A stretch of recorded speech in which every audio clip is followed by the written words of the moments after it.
नमस्कार, मैं हूं संजय शर्मा। आप देख रहे हैं 4PM यूपी। इस देश को तबाह कैसे किया जा सकता है, इस देश को बर्बाद कैसे किया जा सकता है, ट्रंप आजकल दिन रात यही सोच रहे हैं और मोदी जी जो ट्रंप सोच रहे हैं वही कर रहे हैं। जिस गलवान घाटी के शहीदों का नाम भी भूल गए हैं मोदी जी।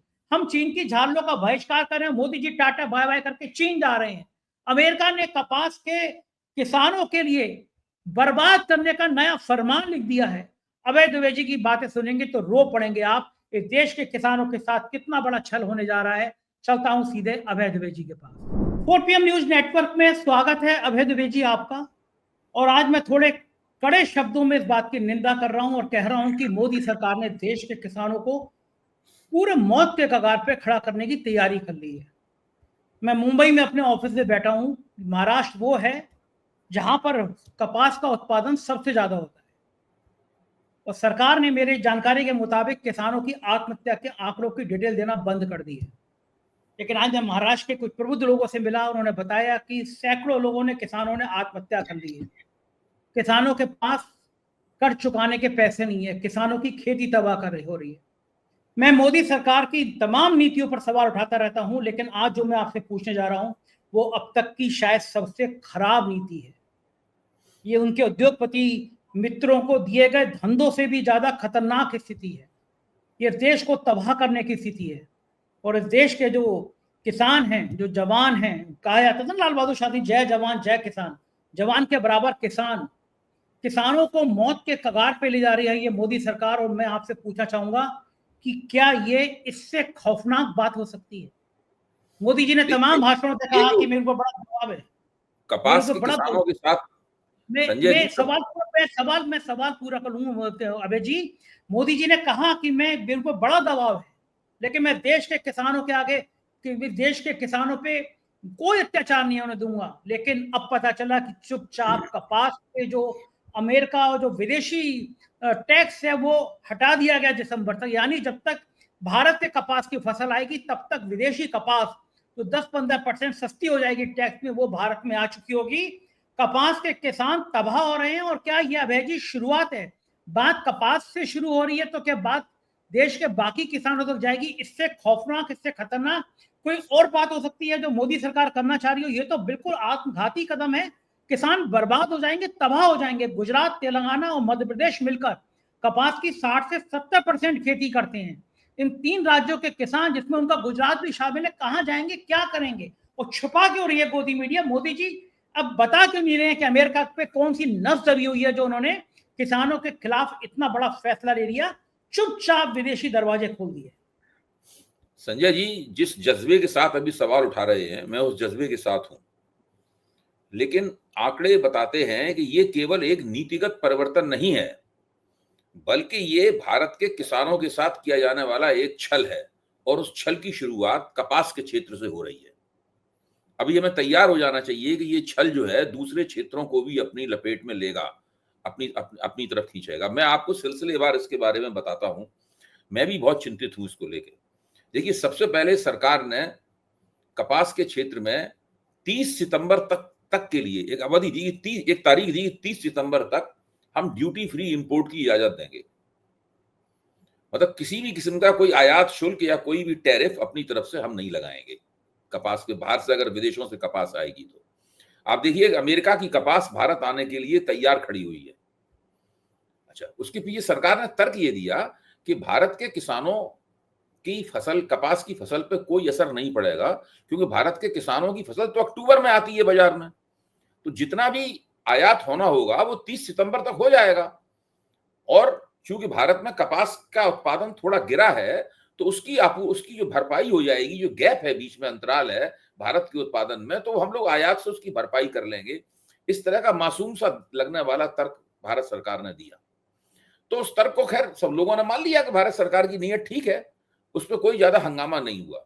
लेकिन जिस दिन ट्रंप ने भारत के ऊपर 25% दंड स्वरूप टैरिफ लगाया, यानी कुल 50% टैरिफ लगाया, उसके अगले ही दिन सरकार ने क्या किया, अपने ही तर्क को उलटते हुए ड्यूटी फ्री इंपोर्ट की अवधि दिसंबर तक बढ़ा दी, 31 दिसंबर तक बढ़ा दी।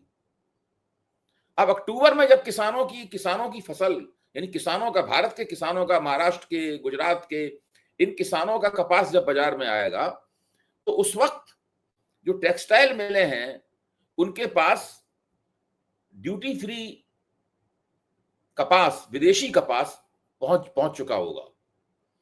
तो उसमें सबसे ज्यादा मार किस पे पड़ेगी? भारत के किसानों के कपास के ऊपर मार्केट में सबसे ज्यादा।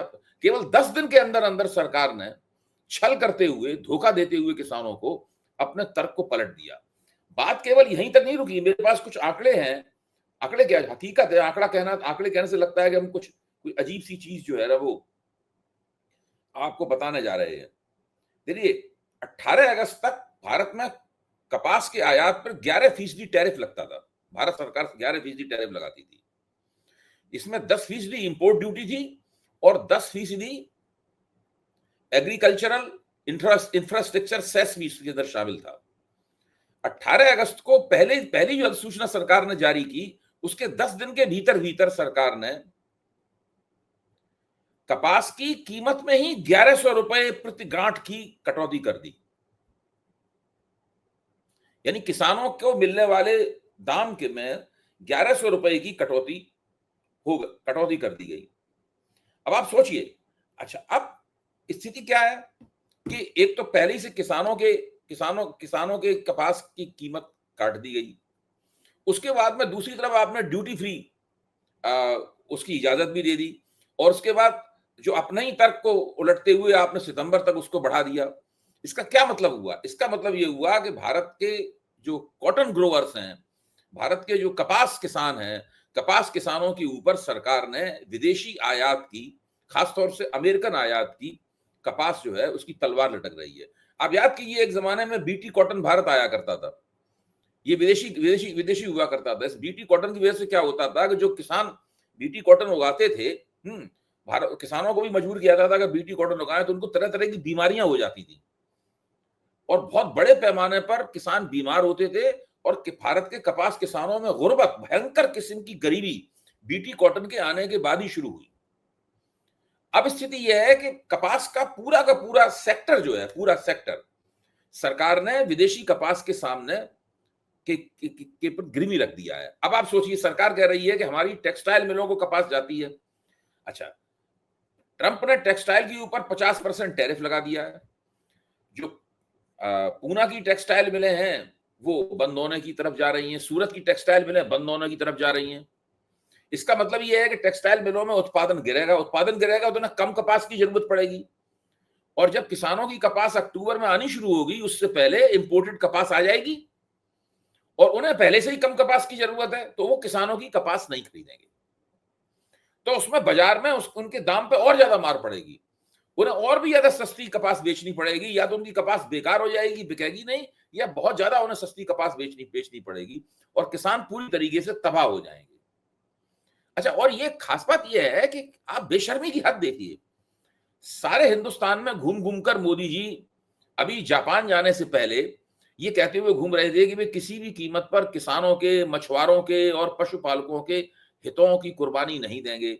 उनके ऊपर कितना भी दबाव पड़े लेकिन वो दबाव को झेल लेंगे। ये उन्होंने माना कि दबाव और बढ़ने वाला है, उस दबाव को झेल लेंगे। लेकिन यहाँ तो जो पैटर्न है वो कुछ और ही दिखाई पड़ रहा है। यहाँ तो साफ दिखाई पड़ रहा है कि वो कपास से उन्होंने शुरुआत की है। भाई हम कैसे मान लें कि अन्य क्षेत्रों में नहीं होगा, कपास में क्यों किया आपने? जो आपने खुद तर्क दिया था कि 30 सितंबर तक हम 30 सितंबर के बाद कपास को ड्यूटी फ्री कपास का आयात नहीं होगा, जो तर्क दिया था उसी तर्क को आपने उलट दिया। अब कैसे मान लें कि अन्य क्षेत्रों में आप ये नहीं करेंगे? तो इसका मतलब ये है कि भारत के कृषि क्षेत्र को बर्बाद होने के लिए तैयार हो जाना चाहिए या सरकार का विरोध करने के लिए तैयार हो जाना चाहिए। देखिए, कपास एक ऐसा आइटम है जो कि नकदी फसल है, सीधे सीधे उद्योग के काम आती है। ऐसा नहीं है कि हम सब लोगों को काम नहीं आती कपास की, भाई हम लोग आएगी तो फिर वो आटा बन के आएगी, हम लोग घरों पे खाएंगे उसको, गेहूं, चावल और दाल जैसी चीज नहीं है ये तो सीधे सीधे टेक्सटाइल इंडस्ट्री में जाती है, और टेक्सटाइल इंडस्ट्री में जाके ऐसी एक इंडस्ट्री में जाती है जहां सबसे ज्यादा कृषि क्षेत्र के बाद में सबसे ज्यादा रोजगार पैदा होता है। और भारत सरकार, भारत के जो टेक्सटाइल वस्त्र निर्माता हैं, जो एक्सपोर्ट करते हैं अमेरिका को ही और दुनिया के दूसरे हिस्सों को भी, बहुत बड़े पैमाने पर उसमें मुनाफा कमाते हैं। हालांकि ये बात सही है कि भारत बांग्लादेश से, वियतनाम वगैरह से इस मामले में बहुत पीछे है। इसलिए पीछे है कि मोदी सरकार ने पिछले 11 साल में किसी भी देश के साथ में कोई भी फ्री ट्रेड एग्रीमेंट नहीं किया, जबकि वियतनाम में फ्री ट्रेड एग्रीमेंट कर रखा है, बांग्लादेश ने फ्री ट्रेड एग्रीमेंट कर रखा है। मोदी सरकार ने नहीं किया। बीजेपी फ्री ट्रेड एग्रीमेंट का विरोध करती रही हमेशा, इसलिए इन्होंने कहीं नहीं किया। अब इन्होंने जब लगा कि ट्रंप के घूसे तमाचे और मिसाइलें पड़ने वाले हैं, तब इन्होंने जाके ब्रिटेन के साथ में पहला फ्री ट्रेड एग्रीमेंट 11 वर्ष में किया है, पहला, जबकि उन लोगों के पहले ही चल रहा है। इसीलिए वो टेक्सटाइल एक्सपोर्ट में भारत से बहुत आगे हैं छोटे छोटे देश। तो ये स्थिति है, ये बिल्कुल ही फिसड्डी सरकार है, किसान विरोधी सरकार है, और इसने पहला लक्षण दिखा दिया है कि ये भारत के किसानों को किस तरह बर्बाद करना चाहती है। इसी लक्षण में ये भी निहित है कि ये ट्रंप के दबाव में आकर भारत का वह कृषि क्षेत्र अमेरिकी पूंजी और अमेरिकी माल के लिए खोलना चाहती है, जो भारत के इतिहास में आज तक नहीं खोला गया। ये बहुत ही खतरनाक बात है, क्योंकि किसान आज केवल कपास है, फिर वो डेयरी क्षेत्र में आना चाहते हैं, फिर वो अनाज के क्षेत्र में आना चाहते हैं। यानी विदेशी अगर हमारे किसानों को तबाह कर देंगे, हमारे खेत खलिहानों पे उनके कब्जे होंगे, हमारी खेती वो तय करेंगे अभय जी, तो इस देश का आर्थिक ढांचा, सामाजिक ढांचा और गरीबी का स्तर खत्म, तबाह हो जाएगा। मतलब हजारों किसान आत्महत्या करने पे मजबूर हो ये जो जाएंगे। नीति है संजय जी, ये जो नीति है, इसमें वो बीटी कॉटन उगाने वाली नीति अलग नीति थी। इसमें किसानों को मजबूर किया जाता था भाई बीटी कॉटन उगाइए, तो उसमें बीमारियां भी होती थी और वो परेशान होते थे और उनको गरीबी भी काफी झेलनी पड़ी। यहाँ तो ये है कि वो विदेश से सीधे सीधे कपास मंगा रहे हैं, ड्यूटी फ्री कर दी है कपास उन्होंने। तो जब ड्यूटी फ्री कपास यहाँ पे आ रही है, तो जो टेक्सटाइल की फैक्ट्री चलाने वाला होगा वो ड्यूटी फ्री कपास को लेगा। तो ये सीधे किसान कपास का जो भारत के कॉटन फार्मर्स का जो मार्केट है, उस मार्केट के ऊपर बहुत जबरदस्त असर पड़ेगा इसका। अबे जी, इस हद तक आदमी ब्लैकमेल कब होता है, किस चीज से होता है? क्या कौन सी नस दबा ली है अमेरिका ने, जिस तरह से मोदी जी और शाह साहब जासूसी कर करके आगे बढ़े हैं? चाहे वो संजय जोशी की सीडी का मामला हो, बाकी लोगों की जासूसी का मामला हो। कहा जाता है कि दोनों लोग बहुत जादूगर हैं, जासूसी करने में एक्सपर्ट हैं। लोगों के फोन टेपिंग हो, लोगों की इंटेलिजेंस हो और लोगों की सीडियां हो, ऐसे तरह के आरोप लगते रहते हैं। ऐसा हो नहीं सकता कि मोदी जी की कोई सीडी हो अमेरिका में, मैं नहीं मान सकता। वो गए जमाने जासूसी कांड की जो बात मोदी जी को लेके होती थी, बहुत पुरानी कहावत है, जो तलवार, संजय जी, एक बहुत ही विश्व प्रसिद्ध कहावत है, हर भाषा में है, वो अंग्रेजी में भी है, हिंदी में भी है। हिंदी में उसका मतलब यह है कि जो तलवार के बल पर जीवित रहता है, वो तलवार से ही मारा जाता है। यानी तलवार के दम पे जिंदा रहता है, वो तलवार के घाट उतरता है। तो जो सीढ़ियों की दम पे जिंदा रहेगा, उसकी सीढ़ी भी जरूर बनेगी। अरे मैं नहीं मान सकता नहीं, बात। मैं तो केवल कमाल है, क्या कह रहा हूँ, मैं तो केवल कहावत बता रहा हूँ। मैं तो बता रहा हूँ कि देखिए, दुनिया इसी तरीके से चलती है। आप लोगों का सम्मान करेंगे, लोग आपका सम्मान करेंगे। आप लोगों को गाली देंगे, आपको भी गाली सुननी पड़ेगी। आप लोगों को मारेंगे, लोग पलट के आपको मारेंगे। लोग आपको आप लोगों को सताएंगे, लोगों को जब मौका मिलेगा वो आपको सताया जाएगा। आप लोगों की सीढ़ी बनाएंगे, ब्लैकमेल करेंगे। मैं नहीं कह रहा हूँ ये लोग सीढ़ी बनाते हैं, ब्लैकमेल कर रहे हैं, लेकिन अगर आप ऐसा करेंगे, एक आपकी सीढ़ी बनाई जाएगी। मैं ये कह रहा हूँ, कोई बचेगा नहीं। वो जो है, मैं जब शायद इंटर में रहता हूँ, तो मेरे माता जी पिताजी श्रीराम शर्मा आचार्य जी जो है उनके आश्रम से जुड़े थे, तो मेरे घर में पोस्टर टाइप का रखा हुआ, तो मुझे आज तक याद है। उसकी एक लाइन मुझे हमेशा की याद हो गई। वो लाइन थी कि दूसरों के साथ वो व्यवहार ना करो जो तुम्हें अपने लिए पसंद नहीं। तो वही लाइन आपने भी कह दी कि भैया जो काम करता रहा है, या हमारे शब्दों में, जो दूसरों के लिए गड्ढा खोदता है वो गड्ढे में गिरता जरूर है। लेकिन बड़ा सवाल, दूसरे उसके लिए गड्ढा खोदते हैं, दूसरे के लिए गड्ढा खोदते हैं। लेकिन बड़ा सवाल 140 करोड़ देशवासियों का है। बड़ा सवाल इस देश की अस्मिता का है, देश की शान का है, देश की अस्तित्व का है। अगर कोई प्रधानमंत्री अपने किसी भी डर से, मैं ब्लैकमेलिंग ही नहीं मान रहा, मैं डर भी मानता हूँ कि भाई मोदी जी को लग रहा है कि अगर मुकेश अंबानी कुछ खुरपैच कर रहे हैं, खबरें आ रही हैं कि ट्रंप की मुकेश अंबानी की दोस्ती हुई, और कोई अगर मोदी जी को सपने में भी ये बात कह दे, या सपना ही आ जाए रात को कि भैया ट्रंप और अंबानी मिलकर मेरी सत्ता उखाड़ना चाहते हैं, डर सबको लगता है, जान सबकी सूखती है। एक कहावत थी पिक्चर में, नाना पाटेकर ने कहा था कि डर सबको लगता है, जान सबकी सूखती है। मोदी जी को भी लगता होगा, या हो सकता है मुझे कम लगता हो, आपको कम लगता हो, या किसी को ज्यादा लगता हो। तो लेकिन कोई सीमा तो ऐसी होती होगी डर की कि आप यहाँ पे आपको डर लगा। तो फिर ये हो सकता है कि मोदी जी को लगता होगा भाई 17 सितंबर पास आ गई, अगर इसी समय अंबानी ने बगावत कर दी और इसी समय ट्रंप ने खेल कर दिया, गडकरी, शिवराज सिंह चौहान, मोहन भागवत सब पीछे पड़े हुए हैं, मैं हट गया कुर्सी से, तो मेरे ना जाने कौन कौन से केस खोल दिए जाएंगे। अगर मैं राष्ट्रपति नहीं बना देश का, तो मुझे संवैधानिक कवच भी, मतलब ज्ञानेश कुमार को तो मैंने दे दिया कवच, राजीव कुमार को तो मैंने दे दिया कवच कि कोई मुकदमा नहीं लिखाया जा सकता, इनके खिलाफ FIR नहीं सकती।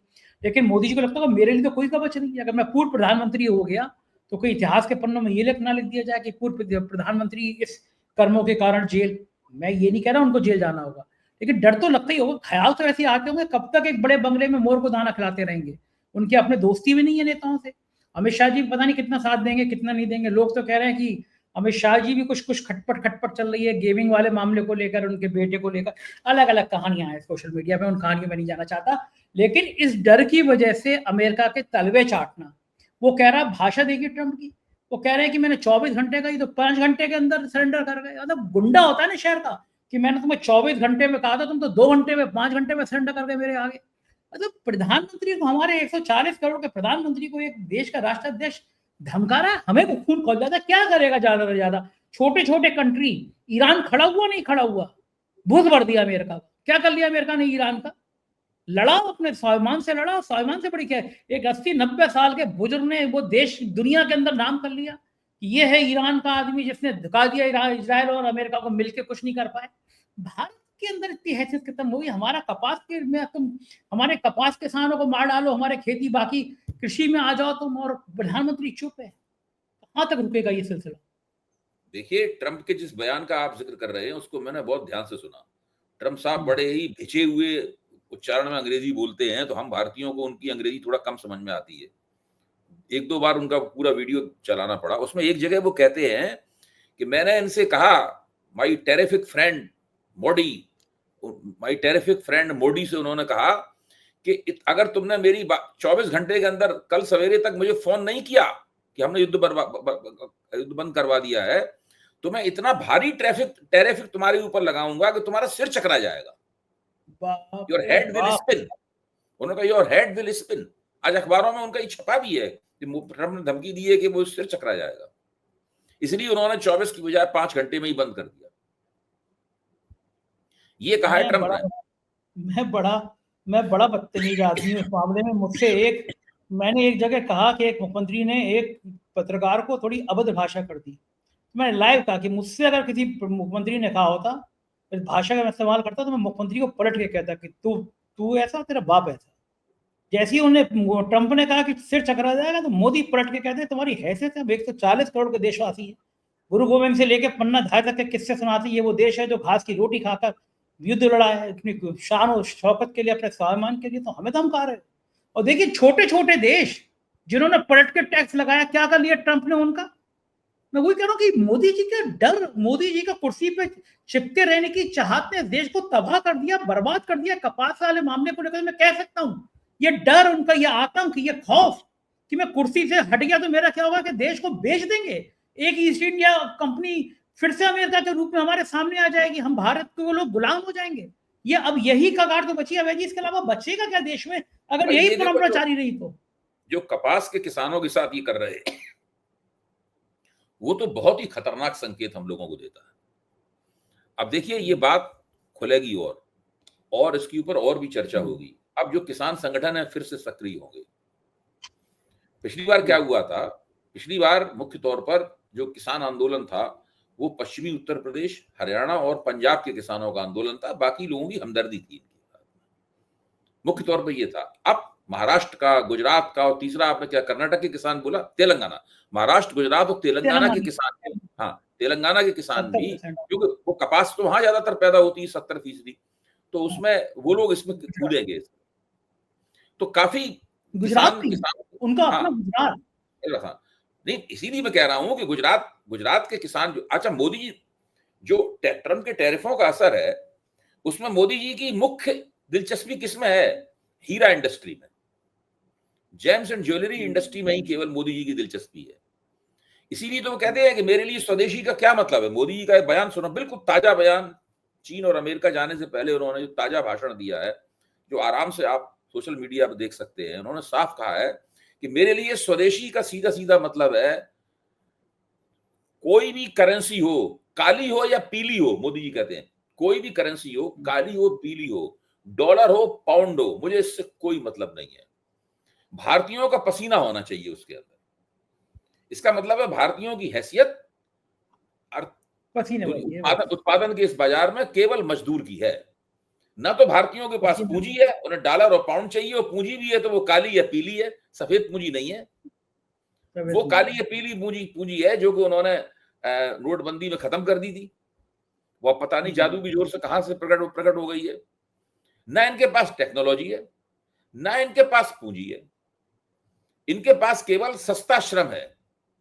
ये भारतीयों को विदेशी पूंजी के श्रमिक बनाना चाहते हैं, एकमात्र विदेशी पूंजी और विदेशी प्रौद्योगिकी के श्रमिक बनाना चाहते हैं। यही है इनका अमृतकाल, आजादी का अमृत महोत्सव, यही इनका अमृतकाल है। अच्छा, आप सोचिए, जिन लोगों ने गांधी जी के नेतृत्व में स्वदेशी का आंदोलन किया था और अंग्रेजों के खिलाफ स्वदेशी का झंडा बुलंद किया था, वो तो आज हमारे बीच नहीं है। उनकी आत्माएं क्या सोच रही होंगी कि विदेशी पूंजी के दम पर भारत में स्वदेशी स्थापित होगा, विदेशी प्रौद्योगिकी के दम पर भारत में स्वदेशी स्थापित होगा, काले धन और पीले धन के नाम के ऊपर स्वदेशी स्थापित होगा भारत में। ये स्वदेशी की भावना रह गई है, ये स्थिति है। सही बात है, यही तो देखिए, इस वक्त हम लोगों की स्थिति बहुत खराब है। योगेंद्र यादव ने पिछले दिनों एक बड़ी अच्छी बात कही कि भारत के मीडिया वाले जो हैं, आने वाली पीढ़ियों से आंख नहीं मिला पाएंगे। सही कहा। ये उन लोगों के लिए बात थी जो सरकार की इन बातों के बदले पलट के सवाल नहीं करते, जो सरकार की हर बात के लिए भजन कीर्तन करते रहते हैं समर्थन में। ये उनके लिए कहा गया था। देखिए, देश की जनता के मन में जो नाराजगी है, वो नाराजगी केवल मोदी जी या भारतीय जनता पार्टी के प्रति नहीं है, वो नाराजगी इस मीडिया के प्रति भी है, जो योगेंद्र यादव के अनुसार आने वाली पीढ़ियों के साथ में नजर नहीं मिला पाएगी।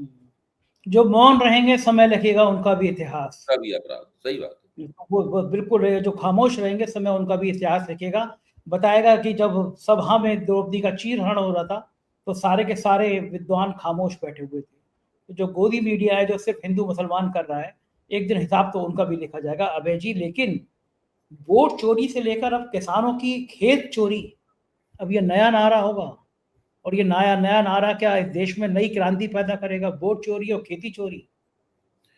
मेरा तो मानना यह है कि इस सरकार के खिलाफ बहुत बड़े पैमाने पर विभिन्न क्षेत्रों में अलग अलग आंदोलन शुरू होने वाले हैं। अब कपास किसानों को आंदोलित होना ही पड़ेगा, असंभव है, वरना उसके पूरे हितों को सरकार ने विदेशी पूंजी के आगे, विदेशी कपास के सामने गिरवी रख दिया है। भारत सरकार अमेरिका के और यूरोप के जो कपास उत्पादक हैं, जिन्हें हैवी सब्सिडी मिलती है, भारी सब्सिडी मिलती है, उसके लिए, उनके हितों के लिए काम कर रही है। ये अरविंद केजरीवाल ने प्रेस कॉन्फ्रेंस करके कहा भी, और अब तो ये दबाव बनना चाहिए कि अमेरिका के कपास उत्पादन पर 100% टैक्स लगाओ। तुमने छूट किया है, 100% टैक्स लगाओ। अगर वो हम पे 50% लगा रहे हैं, जैसे चीन ने लगाया अमेरिका पीछे हुआ, कनाडा ने लगाया अमेरिका पीछे हुआ। 31 दिसंबर तक अगर ये नीति जारी रही, बीच में सरकार ने इसको वापस नहीं दिया, तो भारत का मार्केट और भारत की टेक्सटाइल मिलें ड्यूटी फ्री इंपोर्टेड कपास से भर जाएंगी, और वो भारत के कपास उत्पादकों के लिए, भारत के कपास किसानों के लिए मौत की घंटी होगी। बिल्कुल ठीक है। और हम सब जो हैं वो ये करते रहे कि गलवान घाटी में जो शहीद हुए उनको श्रद्धांजलि देते रहे, चीन को गाली देते रहे, चीन की झालर उतारते रहे, चीन कहें कि चीन की झालर का बहिष्कार करना है दीपावली पे, और अपने प्रधानमंत्री जी टाटा बाय बाय करके चीन जा रहे हैं। शर्म आ रही होगी, नहीं आ रही होगी? गलवान घाटी के शहीद याद आ रहे होंगे, इनको नहीं आ रहे होंगे, चीन चल दिए साहब। मोदी जी की पूरी कोशिश है किसी तरीके से वो अपनी सत्ता की निरंतरता सुनिश्चित करें। इसके अलावा कोई, इस वक्त चारों तरफ से ऐसे लोग उन्हें दिख रहे हैं जो उनकी सत्ता छीनना चाहते हैं। उन्हें लगता है कि अंबानी जी सत्ता छीनना चाहते हैं, उन्हें लगता है राष्ट्रीय स्वयंसेवक संघ सत्ता छीनना चाहता है, उन्हें लगता है कि डोनाल्ड ट्रंप ऐसी परिस्थितियां पैदा कर रहे हैं, उनसे उनके खिलाफ माहौल बन रहा है। तो वो किसी तरीके से कोशिश कर रहे हैं कि इसी में कहीं कोई उन्हें पतली गली मिल जाए, इस गली में होते हुए दोबारा आके वो अपनी कुर्सी पे बैठ जाएं जम के, और फिर उन्हें कोई उतार ना पाए कुर्सी से। कुल मिला के उनका लक्ष्य इतना है, यही उनके सारे जीवन का उद्देश्य रहा है। एक बार सत्ता प्राप्त कर लो, फिर सत्ता को छोड़ो मत, चाहे कुछ हो जाए। ये बड़ी बात है और ये बड़ी खतरनाक संकेत है इस बात का, लेकिन बहुत बहुत शुक्रिया अभय जी, आपने मुझे इतना समय दिया। Thank you. सुना आपने अभय दुबे जी की बात और मेरा यकीन है आपका दिल कांप गया होगा। वक्त है आपकी राय का, अपनी राय जरूर बताइएगा। बहुत बहुत शुक्रिया। Thank you.